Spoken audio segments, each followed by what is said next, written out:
Hi, you guys. Today is July the 21st. The Most High just gave me a dream. I haven't had a dream that I can remember in a while, as you know, which I haven't posted any videos. I haven't said much about it, but I haven't had one in a while. I was concerned about it, but I prayed about it, and I just, went on about my business with faith in the Most High that when He's prepared for me to see something, He will show me. And I also talked to a guy here on YouTube. His name is Sharing the Gifts. He gave me some really good information about how sometimes the Most High will give you rest or give you a break, and you might not have any visions or dreams for a while. I want to tell you guys what I remembered about this dream that I just had. The color red is sticking out in my mind for some reason in this dream, but this is what I remember of this dream. And I'm going to tell the dream from the end of it. But when I woke up, the last thing I remember is, I'll say it this way.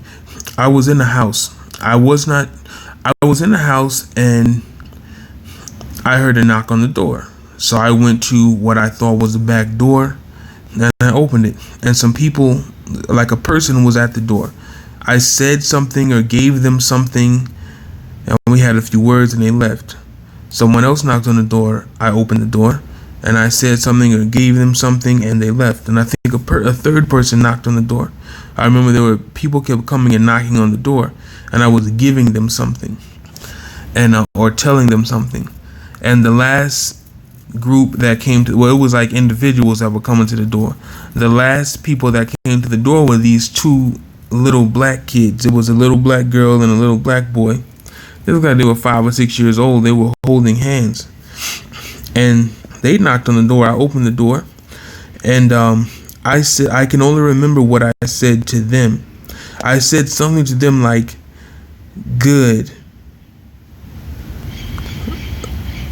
The definition, I gave them the definition of the word good or the word pure, and I said something like, good. The definition of the word good is pure and no evil, or full of good and no evil. Or I said, pure. The definition of the word is, good and no evil, or full of good and not evil. And they smiled. I said this same phrase to these kids 2 or 3 times, and I even grabbed a piece of paper and started writing it down to give it to them, so when they left, they would have it to remember. And they waited for me, and I was writing so fast, it was like I was in a rush or a hurry.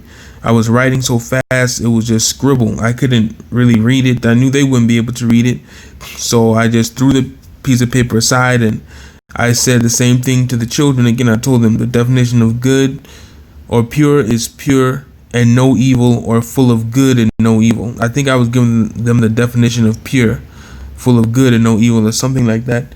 And they smiled and took the information I gave them, and they turned around and walked away.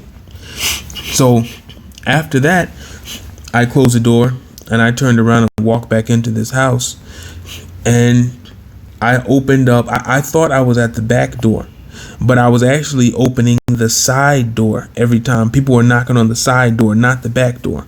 So when I went back into the house, I passed the other back door that went into the backyard, and I opened the back door, and there was a party. It was people all in the backyard, and that's when I realized it was my grandfather's house. A house I grew up in. And I got angry because I was thinking, what are all of these people doing here in my grandfather's house, partying? It was Israelites, it was Gentiles, it was just a mix of people, like a multitude of different types of people.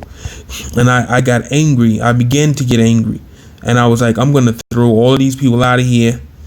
And then I was like, how are you gonna throw people out of a yard? It's already in the back. But I was like, well, I'm gonna throw these people out of this yard. So I walked outside into the party, and once I realized it was my grandfather's house, I realized something. I realized that it wasn't my house. The house didn't belong to me. The party didn't belong to me. I didn't even recognize anyone that was at the party. So I decided I'm not going to throw anyone out. It's not my house. It's not my yard. It's not my party. I realized I had nothing to do with any of it. The house, the party, the yard, nothing. It had nothing to do with me. And the people in the back were barely making any noise. I don't remember hearing them at all. I just remember seeing them. It's like they were having a silent party or something. Or they were just going on and partying and partying. So anyways, I decided to move on with my life and not stop the party. I let the party go on. I just decided to ignore the party and move on with my life. And I left or something like that. Something similar happened in real life surrounding, one of my family members' homes. One of my family members passed away, and certain people moved into that person's house, and they were partying and, doing all these type of stuff, having crackheads and hoes over to the house and all of this stuff. And I got tired of it, and I left, and I moved away, and I left. And the house was going to be my inheritance one day, but since the person that the house was left it to this other person who didn't care for the house, who kept the house nasty and does everything they can to destroy what, my relative that passed away worked hard for all of their lives, I decided that I no longer want the house. I don't give a damn about it, because I don't want something that you have destroyed. Don't give me, someone gave you a treasure and now you've trashed it, and you want to give me your trash to fix up. So all that being said to say, I had a similar experience with my grandfather's house where, certain people, my mother allowed certain people to move in and have crackheads and holes and parties all over the house, things that hadn't been done at that house ever. And they were pretty much destroying the house.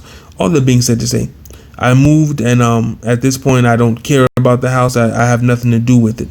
So in the dream after the party, I decided not to stop the party because it wasn't my party. I had nothing to do with it. I let it go on, and I simply closed the door and moved on with my life. Whether that means I left that house or what, I moved on my life, and I didn't look back, and I was no longer angry. I was thankful that it wasn't my problem. So I'm going to pray about an interpretation for this dream. I'm not 100% sure what the dream means. If you guys have any interpretations, you can always let me know. So I'll most likely post this today. It's early, and I literally just woke up a few minutes ago. So I'm going to send this over to you guys.